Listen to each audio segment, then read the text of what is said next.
আসসালামু আলাইকুম। আলহামদুলিল্লাহ। আমরা গতকালকে একটি বই পড়ে শেষ করেছি এবং ওই বইটির নাম হচ্ছে 'সাম্রাজ্যের ত্রাস'। এটি লিখেছেন মাইকেল শোয়ার। তো মাইকেল শোয়ারের লিখিত এই বইটি 'সাম্রাজ্যের ত্রাস' প্রকাশিত হয়েছিল ইঙ্কলাইট পাবলিকেশন থেকে। ইঙ্কলাইট পাবলিকেশন এর স্বত্ব উন্মুক্ত করে দিয়েছে। সো এটা এখন অনুমোদিত পিডিএফ কিংবা অনলাইন কপি যেটাই হোক, সেটা পূর্ণভাবেই অনুমোদিত এবং কেউ যদি এটাকে ছাপিয়ে বিক্রি করতে চায়, সেটাকেও অনুমোদন করে দেওয়া হয়েছে। তো এই বইটা আমরা গতকালকে গিয়ে পড়ে শেষ করেছি দ্বিতীয়বারের মতো। এর আগেও আমি পড়েছি এই বইটা এবং এই বইটার পৃষ্ঠা সংখ্যা মোটামুটি গিয়ে ৩৪০ এবং এই বইটাতে আসলে অনেক শব্দ রয়েছে, কারণ এই বইটার যেই শব্দগুলো আছে সেগুলোর সাইজ অনেক ছোট। সো এক পেজেই অনেক অধিক সংখ্যক লেখা আপনি দেখতে পাবেন। তো এখানে মূলত সাম্রাজ্যের ত্রাস বলতে ওসামা বিন লাদেনকে বোঝানো হয়েছে এবং এই বইটিতে ওসামা বিন লাদেনের আত্মজীবনী তুলে ধরেছেন একজন আমেরিকান, যিনি ওসামা বিন লাদেনকে নিজের শত্রু বলে গণ্য করেন এবং একজন শত্রুর দৃষ্টিকোণ থেকেই তিনি এই বইটিতে যথেষ্ট পরিমাণের সৎ থেকে, অর্থাৎ একজন শত্রুকে সঠিকভাবে জেনে তাকে যেন সঠিকভাবে মোকাবেলা করা যায়, সেই চিন্তা করেই তিনি এই বইটি লিখেছেন।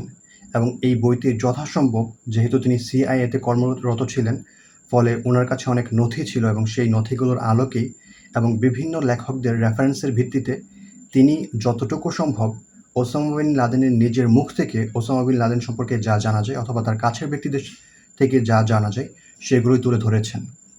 অ্যান্ড শেষের দিকে উনি একটা আফসোস করেছেন, সেটা হচ্ছে কেন আমেরিকা ওসামা বিন লাদেনকে দমন করার ক্ষেত্রে তাদের আলটিমেট পাওয়ার কিংবা ধ্বংসাত্মক ক্ষমতার সর্বোচ্চটা ব্যবহার কেন করছেন না।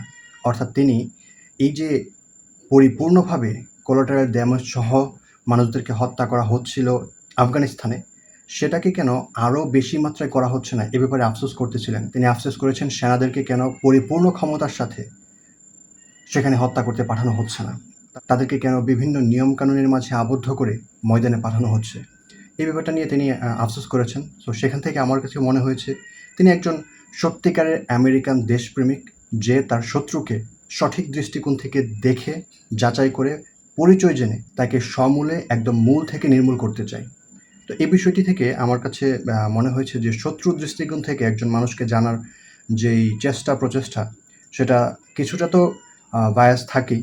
তো সেই বায়াসটা এই বইটাতে যুক্ত করা যে টিকাগুলো রয়েছে সেটা অনেকটাই কমিয়ে দিয়েছে এবং আমার কাছে মনে হয়েছে আপনারা এটা কিনে পড়তে পারেন, কারণ বর্তমানে এই বইটি আসলে বাজারে পাওয়া যাচ্ছে। ধন্যবাদ। জাযাকাল্লাহু খাইরান।